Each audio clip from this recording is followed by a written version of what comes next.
ओम गुरुवे नमः। प्यारे हरिभक्तों, अब जो हम विषय ले रहे हैं वो ले रहे हैं कि आज मनुष्य जो है सब कुछ उसके पास होते हुए वो दुखी है। इसके दुख का कारण क्या है? तो जब भृगु महाराज ने जिस समय ज्योतिष शास्त्र लिखा था तो उस समय उन्होंने जिस प्रकार शनि महाराज को न्याय का देवता बोला है, उसी प्रकार से उन्होंने राहु ने बोला कि आपने मुझे क्या दिया। किससे बोला? ये भगवान विष्णु, ब्रह्मा और महेश से, कि मुझे आपने क्या दिया। लोगों को जीवन में मेरे बारे में किस प्रकार ज्ञान प्राप्त होगा, तब उन्होंने मन में यह विचार किया कि वास्तव में अब ये देवता तो बन चुके हैं राहु और केतु, तो इनको भी कुछ न कुछ, चाहे ये छाया रूपी ग्रह ही हों, पर कुछ अधिकार इनको भी दिए जाए। उन्होंने बोला कि ऐसा है, तुमने बहुत जीवन में अच्छे कार्य की जगह गलत कार्य ज़्यादा किए हैं और हमेशा आपने जो है देवताओं के प्रति अपना रोष प्रकट किया है। फिर भी अब आप देवता बन चुके हैं क्योंकि आपने अमृत पी लिया है, तो हम आपको यह अधिकार देते हैं कि मनुष्य के जीवन में जो वह कर्म कर रहा है, यानी जो उसने पिछले जन्म में कार्य किए हैं, उसका सब कुछ लेखा जोखा आपके नज़रों में रहेगा और आप उसको इसकी ओर मार्गदर्शन कराएंगे कि किस स्थिति में आपने क्या कार्य पहले जन्म में किए हैं। उसी के आधार पर मैं इस कुंडली में जो है अपना स्थान ग्रहण करूंगा, ताकि उससे व्यक्ति के पूर्व जन्म का उसको ज्ञान प्राप्त हो सके। तो इसलिए 12 के 12 घरों में राहु बैठते हैं, ये आप सभी जानते हैं। अब हम यहाँ काल पुरुष की कुंडली यानी 1 नंबर से शुरू करेंगे। अंक कोई भी हो, इससे कोई फर्क नहीं पड़ता, लेकिन मैंने आपको बताया था पीछे वीडियो में कि हर भाव में अलग अलग असर होता है। लेकिन अब हम आपको बताते हैं, अगर राहु लग्न में बैठ जाए, किसी प्रथम भाव इसको कहा जाता है, लग्न में बैठ जाए, तो ऐसे व्यक्ति के जीवन में पारिवारिक समस्या हमेशा सदा बनी रहेगी, क्योंकि पिछले जन्म में जो उसने जो है पारिवारिक समस्याओं की ओर ध्यान नहीं दिया है। इस जन्म में उसके सामने ये पारिवारिक समस्याएं खड़ी हो जाती हैं। इसलिए जब वो पैदा होता है तब से ही उसके जीवन में पारिवारिक समस्याएं उत्पन्न हो जाती हैं और जिसके कारण जो है वह परेशान भी रहता है। तो ये था राहु का प्रथम भाव में बैठने का फल। अगर राहु द्वितीय भाव में बैठ जाए, द्वितीय भाव में अगर राहु बैठ जाता है तो यह व्यक्ति के जीवन में क्या प्रभाव डालता है इस विषय में, तो आदमी हमेशा भयग्रस्त रहता है। उसे हमेशा यह डर लगा रहता है, कोई मुझे मार ना दे, कोई मेरे से पैसे लेके जाएगा तो कोई मेरे से छीन ना ले। राजनीति में खड़ा होगा तो उसे हमेशा ये डर लगेगा कि मेरे को कोई हरा ना दे। तो इस प्रकार की जो समस्याएं हैं वो जो है पैदा द्वितीय भाव में राहु के बैठने से होती हैं। तो ये उसके पूर्व जन्म की शक्तियों का जो उसने दुरुपयोग किया था, अपने पिछले जन्म में जो उसको भगवान ने शक्तियाँ दी थी, उसका जो दुरुपयोग किया था उसका असर है ये। तो इस प्रकार से द्वितीय भाव में बैठने के कारण उसको जीवन में हमेशा डर बना रहेगा। हर चीज़ में, गाड़ी में बैठेगा बोला कहीं एक्सीडेंट ना हो जाए, या हवाई जहाज में बैठेगा बोला कहीं हवाई जहाज में खराबी आके गिर ना जाए, समुद्री जहाज में बैठेगा उसे ऐसा लगेगा कहीं समुद्र में जहाज डूब ना जाए। तो इस प्रकार के अनेक प्रकार के भय जो हैं उसके जीवन में बने रहते हैं, क्योंकि पिछले जन्म में उसने अपने शक्तियों का दुरुपयोग किया है, तो दुरुपयोग के कारण उस जन्म में तो उसको फल दिया नहीं। तो इस जन्म में राहु जो है जब द्वितीय भाव में बैठ जाए तो आदमी को इस बात का स्मरण कर लेना चाहिए। अब है राहु अगर तृतीय भाव में बैठ जाए, कुंडली के तीसरे भाव में अगर राहु बैठ जाए, तो ऐसे व्यक्ति के साथ क्या होता है, वो दुस्साहस होता है, बहुत ज़्यादा साहसी आदमी होता है। उसको बोला जाए नदी में चलो भाई तैरना है, नदी पार करने का पार कर जाएगा, गाड़ी चलानी है बहुत फास्ट गाड़ी चलाएगा। इस प्रकार के अनेक प्रकार के जो है वह साहस का कार्य करता है और वह जरूरत से ज़्यादा खतरों को भी अपने जीवन में पाल लेता है। तीसरे भाव में अगर राहु बैठा हो, जिसके कारण कभी कभी वो दुर्घटना का शिकार भी हो जाता है।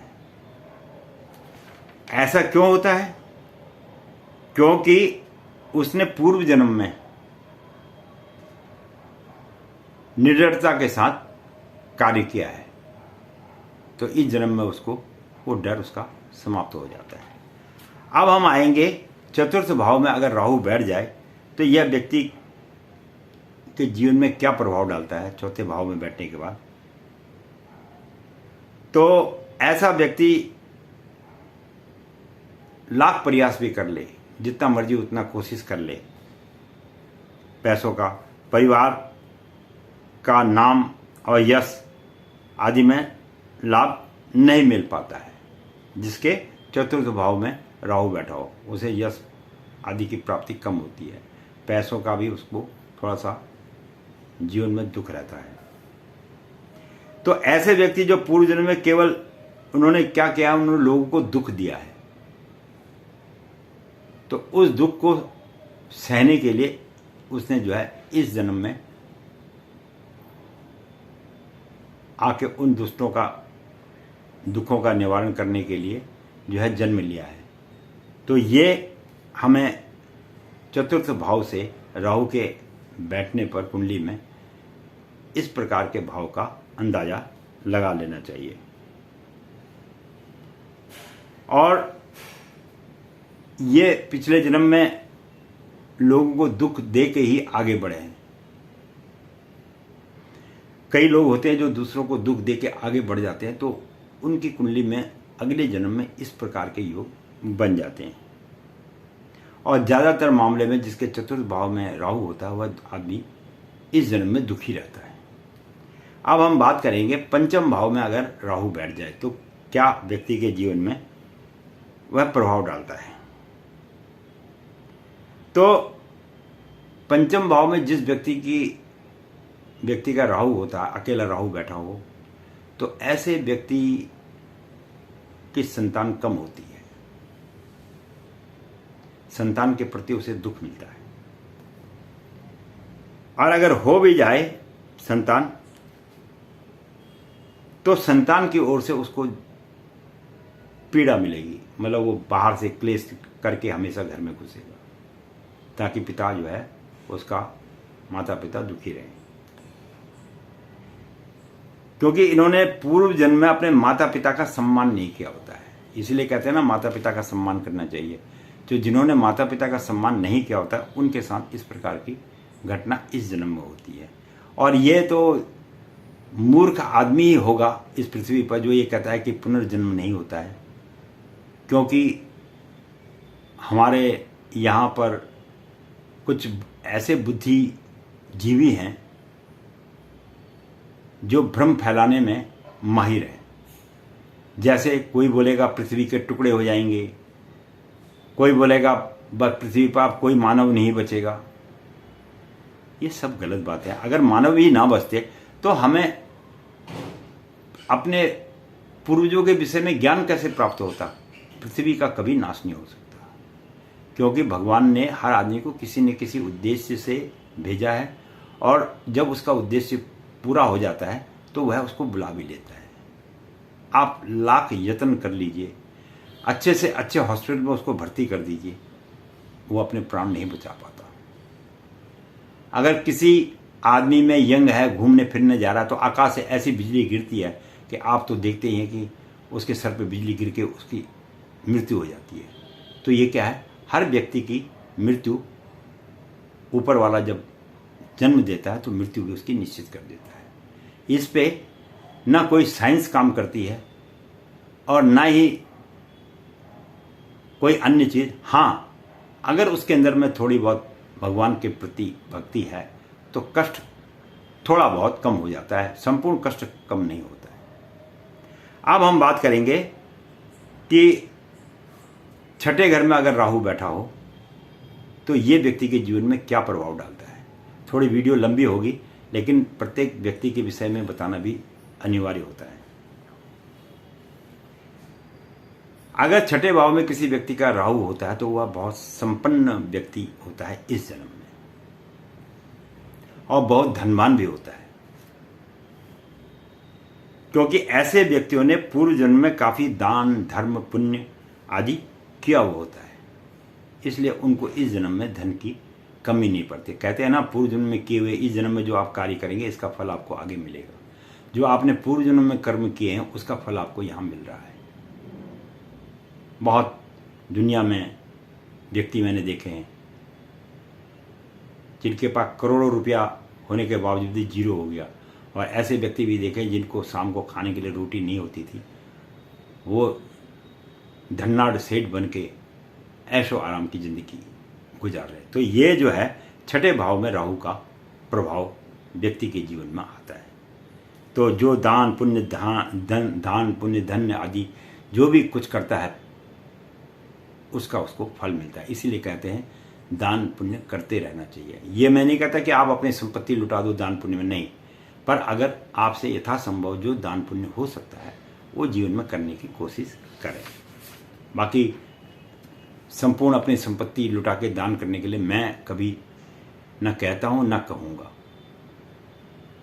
वो कहते हैं ना, साईं इतना दीजिए जामे कुटुंब समाए, मैं भी भूखा ना मरूं साधु भी भूखा ना जाए। तो भैया दान इतना ही वही अच्छा लगता है जो तुम सामर्थ्य के हिसाब से दे सकते हो। ऐसा दान मत देना कि जिससे तुम स्वयं दुखी हो जाओ। वो दान जो है दुख का कारण बन जाता है। अब सातवें घर में अगर राहु बैठ जाए तो व्यक्ति के जीवन में बहुत उतार चढ़ाव आते हैं। उसे अपने जीवन में उतार चढ़ाव देखने के बहुत सामना करना पड़ता है। परिवार को लेकर, प्रॉपर्टी को लेकर, धन को लेकर समस्या हमेशा बनी रहती है सप्तम भाव में अगर आपके राहु है, क्योंकि ऐसे लोगों ने पूर्व जन्म में जो है धन संपत्ति की कीमत समझी ही नहीं। आज किसी व्यक्ति को पैसा मिल जाता है तो वो उसको लुटाता है, उसकी कोई वक्त नहीं समझता है कि पैसा किस प्रकार खर्च करना चाहिए। तो जिस व्यक्ति को जीवन में इस बात का अनुभव नहीं है कि पैसा किस प्रकार खर्च करना चाहिए, वो व्यक्ति की कुंडली में सप्तम भाव में राहु बैठ जाता है तो उसको जो पिछले जन्म में किया है उसका फल यहाँ मिल रहा है, और जो यहाँ करेगा वो आगे मिलेगा। तो इसीलिए सप्तम भाव में ही राहु बैठता है ऐसे व्यक्ति के। अब हम बात करेंगे अगर अष्टम भाव में राहु किसी व्यक्ति के बैठ जाए तो वो व्यक्ति के जीवन में क्या प्रभाव डालता है। ऐसा व्यक्ति जो है किसी विशेष उद्देश्य के लिए इस पृथ्वी पर जन्म लेता है। जैसे अब्दुल कलाम जी है, मैं कई बार अब्दुल कलाम जी का जिक्र करता हूं। जैसे वाल्मीकि जी हुए, जैसे गोस्वामी तुलसीदास जी हुए, ऐसे महान व्यक्ति हैं जो जन्म लेते हैं जिनके अष्टम भाव में राहु होता है, और जब इनका उद्देश्य पूर्ण हो जाता है तो इनको प्रभु अपने चरणों में स्थान भी दे देता है। ये बिल्कुल सत्य बात है। इसलिए अष्टम भाव का राहु जो है आपके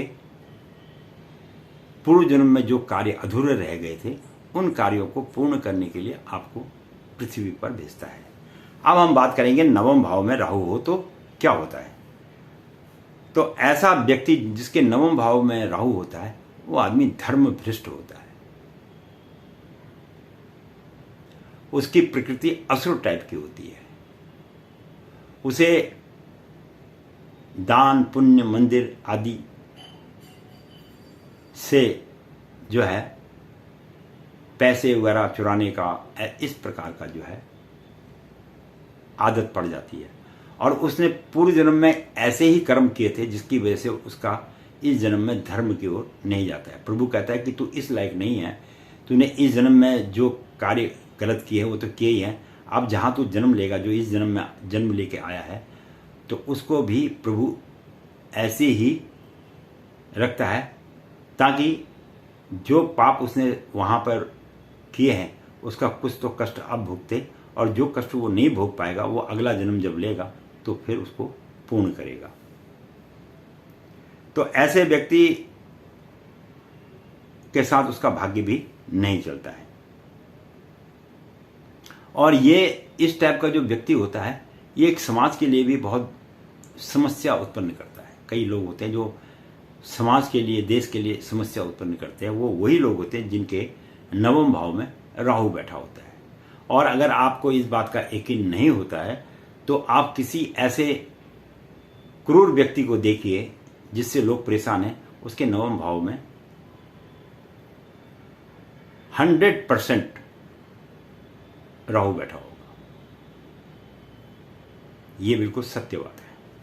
अब दसम भाव में अगर राहु बैठ जाए तो व्यक्ति को जो है वो बहुत ऊंचाई तक पहुंचा देता है। कई बार आपने देखा कि आदमी एक छोटा सा बिजनेस करता है और करते करते इतना बड़ा बिजनेसमैन बन जाता है कि वो अपनी बुलंदियों को छू लेता है, लेकिन उसका धन उसको आगे नहीं बढ़ाता है, उसका ग्रह, राहु ग्रह उसको आगे बढ़ाता है। धन तो सबके पास है, आप सब के सब बिल गेट्स बन जाइए, नहीं बन सकते। सबके टाटा बिरला बन जाइए, नहीं बन सकते। जब तक तुम्हारी कुंडली में ऐसा योग नहीं होगा तब तक आप ऊंचाई को हासिल नहीं कर सकते। तो ऐसा व्यक्ति जिसके दसम भाव में राहु बैठा हो वो बहुत ऊंचाई की बुलंदियों पर पहुंच जाता है, नए नए आविष्कार भी कर जाता है ऐसा व्यक्ति। और पारिवारिक सुख तो उसको नहीं मिलता है, क्योंकि जो व्यापारी आदमी होगा उसे पारिवारिक सुख कम मिलता है इस बात को, क्योंकि वो अपना ध्यान आगे बढ़ने में लगाया रहता है, इसलिए वो परिवार से थोड़ा सा दूर रहेगा। सपोज बिजनेस ही करना है, उसे बिजनेस के लिए विदेश जाना पड़ेगा, तो परिवार से दूर हो गया वो आदमी। तो इस प्रकार से थोड़ा सा परिवार से राहु यहाँ पर धन की तो प्राप्ति देता है, लेकिन परिवार से थोड़ा सा उसको दूर रख देता है। यह है दसम भाव में राहु के कुंडली में बैठने का प्रभाव। और ऐसे व्यक्ति जो है सब कुछ पैसा पूसा होते हुए उनका पारिवारिक जीवन जो है शून्य के समान होता है। कोई ज़्यादा सुख की प्राप्ति वो कर नहीं पाता, कहीं ना कहीं उसके जीवन में ऐसा एक कष्ट बना रहेगा। अगर सब कुछ अच्छा होगा तो उसको औलाद अच्छी नहीं मिलेगी, औलाद वगैरह भी अच्छी मिलेगी तो पत्नी अच्छी नहीं मिलेगी, पत्नी अच्छी मिलेगी तो भाई बंधु अच्छे नहीं मिलेंगे, अगर भाई बंधु अच्छे नहीं मिलेंगे तो काम करने वाले वर्कर अच्छे नहीं मिलेंगे। यानी उसके जीवन में एक समस्या बनी रहेगी अगर दसम भाव में राहु बैठा हुआ है। अब एकादश भाव आता है, 11वां भाव इसको बोलता है। अगर 11वें भाव में राहु बैठा हो 11वें स्थान में, तो ऐसे व्यक्ति साधु संत महात्मा बन जाते हैं। वैराग्य उनके जीवन में उत्पन्न हो जाता है। क्या पैदा होता है? वैराग्य। बोले क्या रखा है इस जीवन में, हम महात्मा बन जाते हैं, उसमें ही आनंद है। तो ऐसे लोगों के अंदर में वैराग्य पैदा हो जाता है और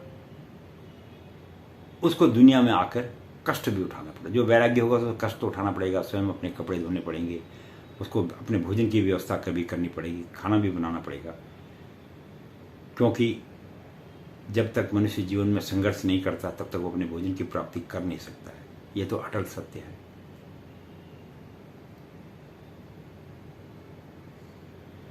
तो ऐसे व्यक्ति जन्मजाति सन्यासी बनने की ओर चले जाते हैं। माँ बाप चाहते भी हैं कि भाई तू ये कर वो कर, नहीं, पर वो सन्यासी बनने के लिए हमेशा तत्पर रहता है और हमेशा ये भी सोचेगा जीवन में मैं दूसरों की तकलीफों को दूर करूं, क्योंकि सन्यासी आदमी बनेगा तो दूसरों की तकलीफों को दूर करनी, चाहे वो स्वयं तकलीफ में रहे पर दूसरों की तकलीफों को दूर करने की कोशिश करता है। अब हमारा अंतिम आता है 12वें भाव में अगर राहु है, तो राहु 12वें भाव में क्या प्रभाव व्यक्ति के जीवन में डालता है। बहुत ही सुंदर विषय मैं आप लोगों को समझा रहा हूँ और आशा करता हूँ कि आप के समझ में आएगा। अपनी कुंडली खोलना और देखना कि हमारे किस भाव में राहु बैठा है, क्या जो पंडित जी बात बता रहे हैं ये वास्तव में हम पर लागू हो रहा है या नहीं हो रहा है।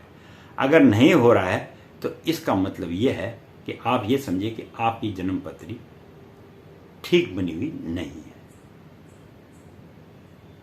मैंने आपको बोला था कि हम जो भी बात आपके सामने रखेंगे वह बात अकाट्य होती है, उसको कोई काट नहीं सकता, ये परम सत्य बात है। तो हमने भी यह ज्ञान अपने पिताजी से लिया है, कोई ऐसा नहीं है कि हमने चलते फिरते ज्ञान लिया है। हमने कई बरस इस ज्ञान को सीखने में लगाया है। ये वीडियो तो हम अब बनाना शुरू कर रहे हैं, उससे पहले तो हम लोगों की जन्मपत्री वैसे ही देखा करते थे। तो 12वें भाव में अगर राहु हो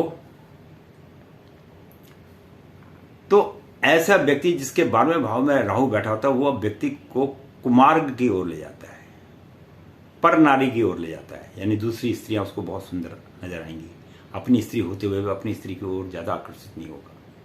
दूसरे का धन उसे बहुत ज्यादा प्यारा लगेगा, दूसरे का घर उसको बहुत प्यारा लगेगा, दूसरे का खेत उसको बहुत प्यारा लगेगा। और कोई राजनीति में बैठा हुआ है तो उसकी टांग खींचने में उसको ज्यादा आनंद में। तो ऐसा आदमी जो है क्या है, ये कुमार्ग पे ज्यादा चलता है, उसके अंदर में सतमार्ग तो आता ही नहीं है। जितने भी बुरे कार्य करने वाला व्यक्ति होगा जिसके 12वें भाव में राहु बैठा होगा वो दुनिया के सबसे बुरे कार्य को करता है।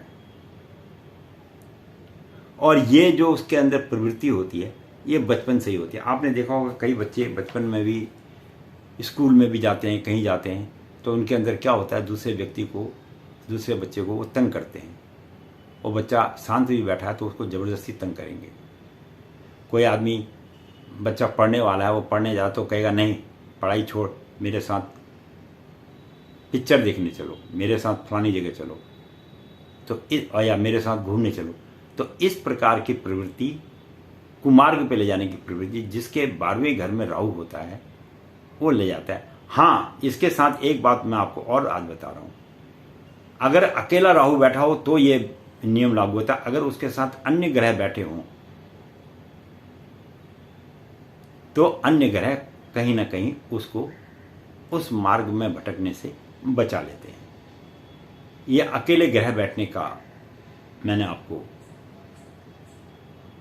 जानकारी दी है और समझता हूं कि आपको यह जानकारी बहुत अच्छी भी लगी होगी। थोड़ी वीडियो लंबी भी हो गई है, पर अलग अलग वीडियो हर स्थान का बनाने के लिए तो 12 वीडियो बन जाती, तो हमने एक ही वीडियो में ये समस्त जानकारी आपको दे दी है।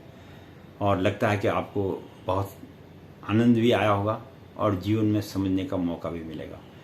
तो इसके साथ ही पंडित गिरीश तिवारी को जो है अनुमति दी जाए, और अगर वीडियो अच्छी लगे तो लाइक जरूर करना, और आगे फिर हम आपके साथ किसी और विषय पर ज्ञान के, ज्योतिष के बारे में चर्चा करेंगे। वीडियो देखने के लिए बहुत बहुत धन्यवाद।